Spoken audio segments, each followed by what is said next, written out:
The mayor says no to the city council and no to the city attorney, setting up yet another showdown in Riviera Beach. Today, we confirm that Mayor Thomas Masters refuses to sign a controversial measure changing the city's official record to read that council fired its city manager without cause, when originally the council fired Jonathan Evans for cause. Now, all that means the city cannot offer a full severance package totaling $83,000. This is just the latest development in a WPTV investigation, and News Channel 5's Wanda Moore is live now to explain the consequences of all of this. Wanda?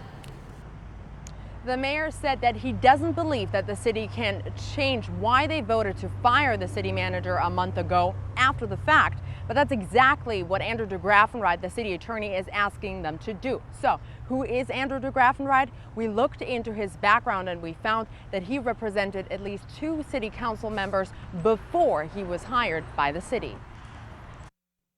On September 20th, Councilman Terrence Davis made the motion to fire city manager Jonathan Evans for cause for misfeasance. Enter city attorney Andrew DeGraffenreid, who told Davis and the rest of council not to say anything more. Due to the legality of it, and I want to protect the city and not protect him, I made sure I sat down and had a conversation with my city attorney. Councilwoman Tanya Davis Johnson said that same night she felt blindsided, not just by Davis, but by the city's attorney as well. If there is in fact an issue or some severe activity that has been undertaken by our city manager, then that should have been brought to the body of this council by way of a correspondence, in my opinion, from our attorney. Since that night, DeGraffenreid has been a key player in the controversial firing and its aftermath. We obtained a memo to city leaders saying that in his legal opinion, council fired Evans, quote, without cause, and he should be paid the severance due to him according to his contract,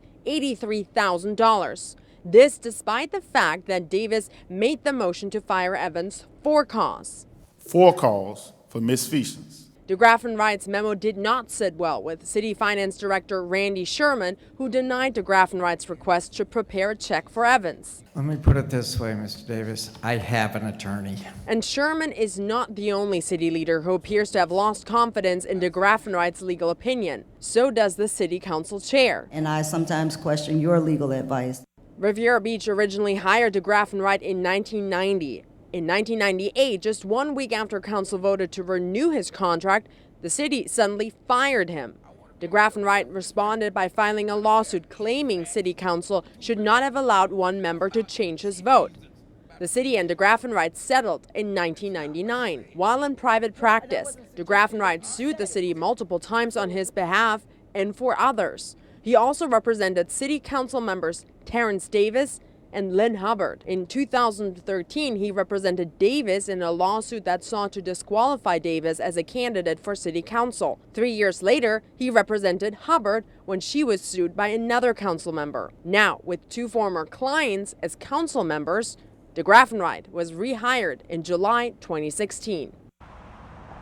And as for the city manager's position, the current interim city manager, Troy Perry, said that he wants to leave that position and, in fact, the employment of the city as soon as possible. Now, the man they hired to be the new interim city manager said that he will not accept that position after a WPTV investigation found that he was arrested for domestic battery. So tomorrow night, council will have a special meeting once again discussing the future of the city manager position, and of course we will be there. Reporting live in Riviera Beach, Wanda Moore, WPTV News Channel 5.